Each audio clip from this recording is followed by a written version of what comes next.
Mesdames, Mesdemoiselles et Messieurs, bonjour et bienvenue dans Go News. Tout de suite, le développement.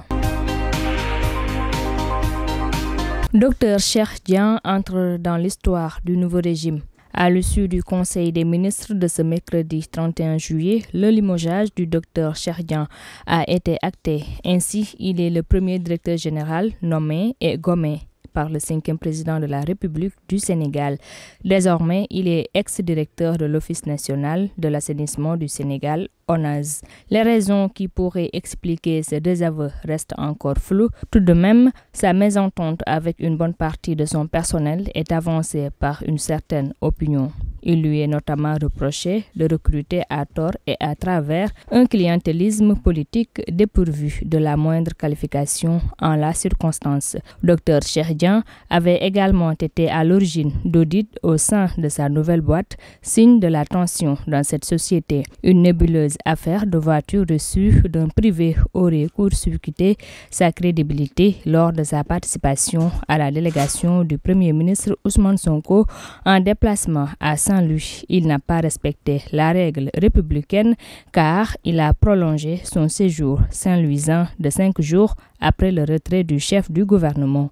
Ancien maire de Thiaroye-Djiddah et ancien libéral ayant rejoint la coalition Diomaye Président à la dernière minute, Dr Cheikh Dieng n'a pas encore bénéficié d'une nouvelle affectation comme cela se fait quand on est en odeur de sainteté avec ses supérieurs hiérarchiques. Air Sénégal cloué au sol. Un appareil d'Air Sénégal devant décoller ce 1er août à 0h20 à destination de la capitale française où il était attendu à 7h pile, temps universel, a encore fait des siennes. Ses passagers, au nombre de 225, ont pourtant été embarqués avant d'être débarqués illico presto. Aucune explication claire ne leur a été servie. Plusieurs versions successives, différentes et qui se sont avérées fausses ont été données par les hôtesses de l'air, d'après les concernés. En outre, les clients de la compagnie se disent victimes de négligence. En effet, ils n'ont pas été logés ni nourris, encore moins remboursés pendant leur longue attente. La dernière heure fixée pour prendre les airs est 11h TU. La compagnie Air Sénégal est, pour rappel, souvent pointée du doigt pour des manquements similaires. Nous suivrons cette affaire car de nouveaux rebondissements. Procès inédit en Guinée.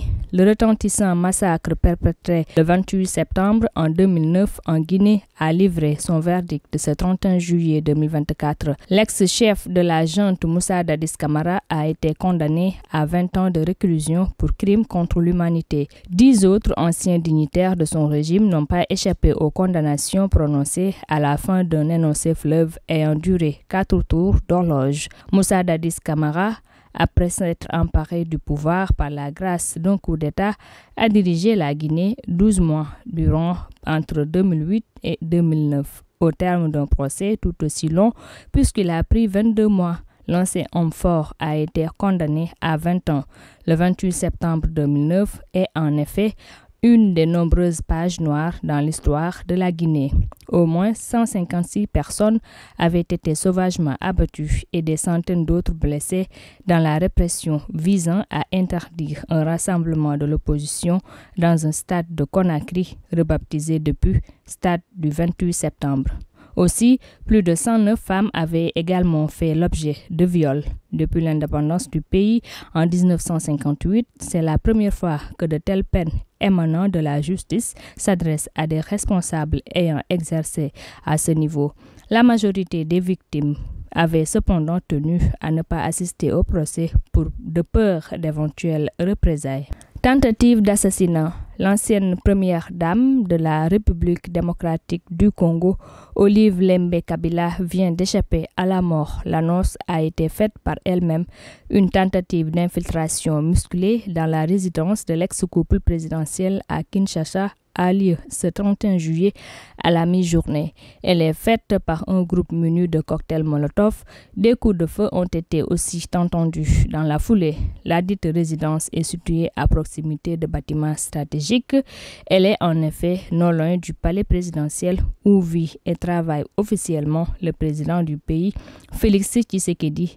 Madame Kabila n'a toutefois pas précisé si son mari, l'ancien président Joseph Kabila, était présent ou absent de la villa au moment de l'attaque.